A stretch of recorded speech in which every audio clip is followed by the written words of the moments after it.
கோலியாத் 40 நாட்கள் வந்து இஸ்ரவேல் ஜனங்களுக்கு முன்பாக அப்படியே கத்திட்டே இருக்கிறாங்க. என்ன கத்திட்டே இருக்கான்னா, ஒரே ஒருத்தர் வாங்க, என் கூட போராடுங்க, ஜெயித்துட்டு போங்க அப்படின்னு. சோ இந்த 40 நாட்களும் எல்லாரும் என்ன பண்றாங்க, ஒரு காரணத்தை சொல்றாங்க. ஒரு காரணத்தை சொல்லுவாங்க. சவுல் ராஜா ஒரு காரணத்தை சொல்றாரு. அவனோ சின்ன வயது முதலே யுத்த வீரன், அவனை எதிர்த்து நிற்கிற ஒருவராலும் கூடாது.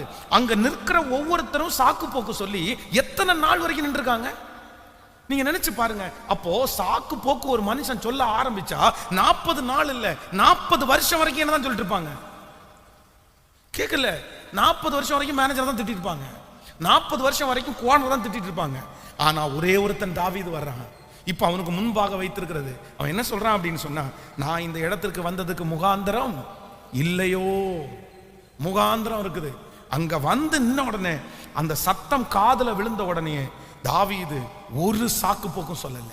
இப்ப அவனை கொண்டு போய் ராஜாவுக்கு முன்னாடி நிறுத்துறாங்க. ராஜா சொல்றாரு, எப்பா உன்னுடைய ட்ரெஸ் சரியில்லை, அவனை ஜெயிக்க போறதுக்கு இந்த ட்ரெஸ் அடையாட போவ, அவனை ஜெயிக்க போறதுக்கு உன் கையில பட்டயம் இருக்காடா, ஈட்டி ஏதாவது வச்சிருக்கியாடா, ஒண்ணுமே இல்லடா. அப்போ உலகத்துல இருக்கிற எல்லாரும் ஒரு சாக்கு போக்கு சொன்னா கூட தாவீது என்ன சொல்றான் அப்படின்னு சொன்னா, என்கிட்ட கூழாங்கல் இருக்குது, இது எனக்கு போதும். அவ்வளவு போய் நிக்கிறான் பாருங்க. தன்னுடைய அதான் கர்த்தர் வந்து கிதியோனை பார்த்து சொல்றாருல, நீ இருக்கிற இந்த பலத்தோட போ. உடனே எதுவுமே வெறும் கையில கூழாங்கல் தான் இருக்குது. எல்லாருக்கும் கிண்டலா இருக்கும், நக்கலா இருக்கும். என்னடா பைத்தியக்காரனாடா நீ, அவன் அவ்வளவு பெரிய ஈட்டிய கையில வச்சிருக்கிறான், பட்டயத்தை கையில வச்சிருக்கிறான், நீ என்னடா ஒரு கல்லை கொண்டு போய் அவனை ஜெயிச்சிருவியா அப்படின்னு எத்தனை பேரு. அவனுடைய கூட பிறந்த சகோதரனுக்கெல்லாம் எவ்வளவு வெறுப்பா வந்திருக்கும் அவன் மேல. பைத்தியமாடா நீ, பெரிய ஓவர் மிஞ்சின பரிசுத்தவான்டா நீ, எத்தனை பேர் திட்டி இருப்பாங்க. ஆனா அந்த ஒரு கூழாங்கல்னால அவ்வளோ பெரிய கோலியாத்தை கர்த்தர் வீழ்த்த வச்சாரா இல்லையா? சிஸ்டர், எத்தனை நாள் சாக்கு போக்கு சொல்லுவீங்க? பிரதர், எத்தனை நாள் அப்படி சொல்லிட்டு இருப்பீங்க, எனக்கு அது இல்லை, எனக்கு இது இல்லை அப்படி எத்தனை நாள் சொல்லுவீங்க? நீங்க சொல்றதை நிறுத்திட்டு இருக்கிற பலத்தோட போங்க. உங்களுக்கு எவ்வளவு முடியுமோ அதை செய்யுங்க. என் தேவனாகிய கர்த்தருடைய கரம் உங்களோடு கூட இருக்கும். கர்த்தர் உங்களை ஆசீர்வதித்து கண்டிப்பாக கோலியாத்தை வீழ்த்தக்கூடிய கிருபையை கர்த்தர் தருவார். ஆமென் சொல்லுங்க பார்க்கலாம். எத்தனை பேர் ஆமோதிக்கிறீங்க? அப்போ ரொம்ப அவசியமானது.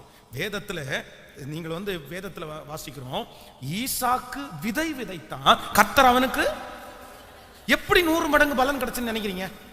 முன்னாடி வசனம் சொல்லுது, பஞ்சமுள்ள காலத்தில்.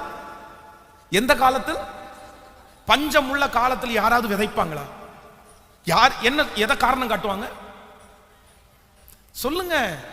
மழை இல்ல, அடுத்து என்ன, தண்ணி இல்ல, நிலம் காஞ்சிட்டு இருக்குது, நட்டா பட்டு போயிரும், திரும்பி வராது, 1000 காரணத்தை சொல்லிட்டு வீட்டுல போய் படுத்து கிடப்பாங்க. ஆனா இவர் என்ன பண்றாருன்னா, விதை இருக்குல்ல, சரீரத்துல பலன் இருக்குல்ல, நீ விதைச்சிரு, கிடைச்சா கண்டிப்பா கிடைக்கும்.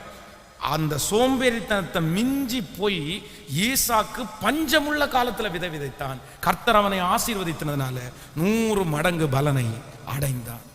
அப்போ எப்பவுமே ஆண்டவருடைய பிள்ளைகளுக்கு ஒரு அபிஷேகம் வேணும். நீங்க சாக்கு போக்கு சொல்றதா ஆண்டவர் என்ன பண்ணல? நான் இதுக்கு ஒரு சரியான உதாரணத்தை சொல்லி உங்களுக்காக ஜெபித்து முடிக்கிறேன். லோத்துவன் நமக்கு எல்லாருக்குமே தெரியும். இப்ப லோத்து எங்க உட்கார்ந்து இருக்கிறான்? சோதோம் கொமோரா பட்டணத்துல. சோதோம் கொமோரா பட்டணத்தை ஆண்டவரை அழிக்க போறார், தூதர்களை அனுப்பிட்டாரு.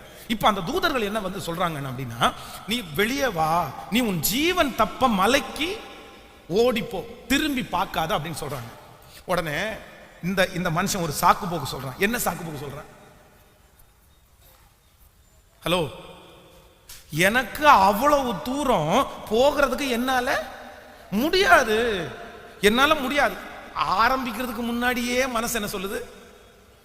ஏடா ஒரு 10 அடி தூரம் நடந்துட்டு, ஒரு நாள் முழுக்க நடந்துட்டு, அங்க எங்கேயாவது ஒரு இடத்துல போய் உட்கார்ந்துட்டு, ஐயோ ஆண்டவரே இதுக்கு மேல என்னால நடக்கவே முடியல ஆண்டவரே அப்படின்னு சொன்னா கூட ஆண்டவர் அங்க தூதர்களை அனுப்பி அவனை தூக்கிட்டு போய் அங்க வச்சிருப்பாரு. இப்போ ஓட்டத்தை ஆரம்பிக்கவே இல்லை, ஓடவே இல்லைன்றத அடுத்தது ஆரம்பிக்கவே இல்லை. இன்னைக்கு நிறைய பேருடைய வாழ்க்கை இப்படிதான் இருக்குது. ஆரம்பிக்கவே இல்லை, துவங்கவே இல்லை. ஆனா அதுக்கு முன்னாடி என்ன தெரியுமா? விழுந்துட்டேன்னா, பிரச்சனை வந்துருச்சுன்னா, கஷ்டப்பட்டுட்டேன்னா, அவமானப்பட்டேன்னா, ஆரம்பிச்சா தானே தெரியும். இது என்னன்னா ஒரு அப்போ இந்த லோத்து வந்து இப்ப தூதர் என்ன சொல்ற அப்படின்னா, எனக்கு கொடுத்துருக்கிற டியூட்டி நான் என்ன பண்ணணும், செய்யணும். அதனால சரி உனக்கு எங்க போக முடியும்? உடனே இவன் என்ன சொல்றான், எனக்கு அங்க போக முடியாது, ஆனா எங்க போக முடியும்? சரிப்பா போ அப்படின்றாங்க. இப்போ அந்த இடத்துல போய் என்ன நடந்துருச்சு? ஆண்டவர் சொன்ன மலைக்கு அவன் போயிருந்தா அனுப்புன ஆண்டவர் அவனுக்கு பாரமான நுகத்தை அவன் மேல வைப்பாரா? அவன் போக முடியாத தூரத்தை அவனுக்கு கர்த்தர் சொல்லுவாரா? உண்மையிலே சொல்றேன், கண்டிப்பா சொல்ல மாட்டாரு. அவனால போக முடியும்ன்றதுனால தான் கர்த்தர் சொன்னார், நீ போன்னு சொன்னாரு. இப்போ இவனுடைய ஒரே ஒரு சாக்கு போக்கு, தன்னுடைய பிள்ளைகளே தன்னை தவறாய் நடத்தி ஒரு அசுத்தமுள்ள ஒரு சன்னதி இந்த உலகத்துக்கு வந்துச்சுல்ல. அப்போ சில நேரத்தில் நீங்க சாக்கு போக்கு சொல்றது உங்களுக்கு நியமித்திருக்கிற ஓட்டத்தை ஓடாதபடி உங்களை தடை செய்துவிடும். அதனால நம்முடைய குடும்பத்திலிருந்து முற்றிலும் அறுக்கப்பட வேண்டியது என்ன அப்படின்னு சொன்னா, ஆண்டவரை யாரையுமே காரணம் சொல்ல கூடாது. யாரும் நான் வளராததற்கு நான் தான் ஆண்டவரே காரணம், என்னை மன்னியும், என்னை ஏற்றுக்கொள்ளும், எனக்கு ஞானத்தை தாரும், என் குடும்ப சமாதான குறைவுக்கு என்னை சரி பண்ணும், நான் காரணம். சரி பரவாயில்லை, அத்தனை சூழ்நிலைகள் இருந்தாலும் உங்க பார்ட்ல நீங்க கரெக்டா ஓடுனீங்கன்னா நீங்க நிச்சயமாய் சமாதானமா இருப்பீர்கள். அல்லேலூயா. சோ லோத்தனுடைய குடும்பத்தை போல நம்முடைய வாழ்க்கை என்ன பண்ணிடக்கூடாதுன்னா அமைஞ்சிடவே கூடாது. கர்த்தர் உங்களை மிக அழகா இந்த விஷயத்துல நடத்துவாராக. உங்க பிள்ளைகளுடைய அந்த சாக்கு போக்குகள் மாறட்டும். சில குடும்பத்துல பாருங்க, வாலிப பிள்ளைங்க 22 வயசு 30 வயசு ஆயிடுச்சு, பையன் வீட்டுல படுத்தே கிடக்குறான் பாரு, ரூமை அடைச்சு போட்டுட்டு அங்கேயே இருக்கிறான். கேட்டா எனக்கு அங்க போனா திட்டுறாங்க, இங்க போனா திட்டுறாங்க. இந்த மாதிரி சில வீடுகளுக்கு போய் ஜெபம் பண்ணும்போது நான் பாக்குறேன், வாலிப பிள்ளைங்க வீட்டுக்குள்ள போய் உட்காந்துருக்காங்க. ஏன்னா வெளியே போகல அப்படின்னு கேட்டா நான் வெளியே போகல. வேலைக்கு போகலையான்னு கேட்டா அங்க போனா எல்லாருமே சத்தம் போடுறாங்க, அங்க போனா எல்லாருமே திட்டுறாங்க. ஏங்க ஒரு 10,000 ரூபாய் சம்பாதிக்கிற இடத்துல 15,000 ரூபாய் சம்பாதிக்கிற இடத்துல திட்டாம காசை கொடுத்துருவாங்களா? நம்மள ஒரு டைம் ஏசாம ஏன் அப்பாவை நமக்கு அங்க நடத்துறது? கண்டிப்பாக ஒரு திட்டு தான் செய்வாங்க, ஏதாவது ஒன்று கேட்க தான் செய்வாங்க. இது வீட்டிலே உட்கார்ந்துருந்தா எப்படிங்க? எல்லாத்துக்கும் சாக்கு போக்கு. நான் நம்புறேன் உங்க வீட்டில் ஏதாவது பிள்ளைகள் அப்படி இருப்பார்களானால் இன்னைக்கு ஜெபம் பண்ணுங்க, ஆண்டவர் உங்களுக்கு ஒரு தெளிந்த புத்தியை கர்த்தர் தருவாராக.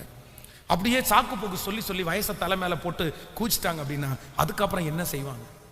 ஒருத்தர் ஒரே ஒரு டைம் வாழ்க்கையில ஏமாந்தாரு, அந்த ஏமாந்த அந்த ஒரு வார்த்தையை கிட்டத்தட்ட 22 வருஷமா சொல்லிட்டு இருக்காரு, நான் ஏமாந்துட்டேன். சரிப்பா, ஒரு டைம் ஏமாந்துட்டேன், பரவாயில்ல விட்டுரு, அது போயிடுச்சு. ஒரு இடத்துல ஏமாந்துட்டேன், அடுத்த இடத்துல பிடிச்சிக்கலான்னு சொல்லி முன்னேற. நான் ஏமாந்தேன், நான் எங்க போனாலும் ஏமாறுற கோழி, நான் ஏன் போகணும், நான் ஏன் பண்ணணும்? யாருங்க காரணம்? இன்னைக்கு வரைக்கும் பாத்தீங்க அப்படின்னு சொன்னா, அன்னைக்கு ஏமாந்த அந்த ஒன்ன சொல்லிட்டு 20 வயசமா வீணா போயிட்டாரு. இந்த ஜெபத்துல யார் இருக்கீங்கன்னு தெரியல, ஆனா யாரோ ஒருத்தருக்கு ஆண்டவர் பேசுறாரு. அந்த உலகத்தான் ஒரு பழமொழி சொல்லுவாங்க, காற்றுள்ள போதே தூற்றிக்கொள் அப்படின்னு சொல்லுவாங்க. வாய்ப்புகள் நேரங்கள் எப்பொழுது நமக்கு கிடைக்காது, வாய்ப்புகள் எப்பொழுது நமக்கு கிடைக்காது. சாக்கு போக்கு சொல்லி உங்க வாழ்க்கையை யாருமே வீணடிக்க கூடாது. இப்ப ஜெபம் பண்ணுங்க. உங்க கணவனா இருக்கலாம், உங்க மனைவியா இருக்கலாம், உங்க பிள்ளைகளா இருக்கலாம். ஆண்டவரே, எங்க குடும்பத்துல எங்க வீட்டுக்குள்ள இந்த வார்த்தை வந்துடவே கூடாது. கைகளை அப்படியே உயர்த்துங்க பார்க்கலாம். Thank you Jesus. முழு பலத்தோடு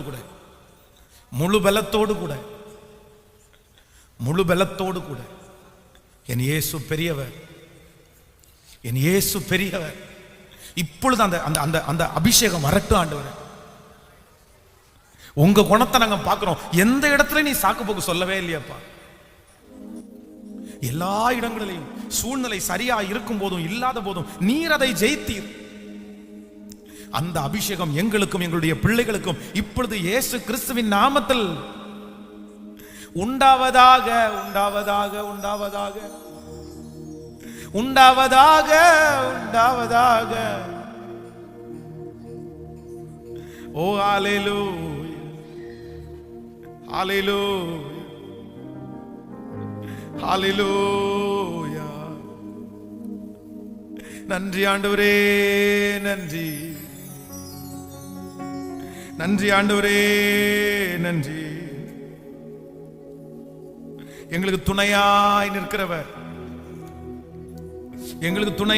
நிற்கிறவர், நான் உனக்கு கேடகமும் மகா பெரிய தூணுமா எங்களுக்கு இருக்கிறவர். வாய்க்கால்கள் ஓரத்திலே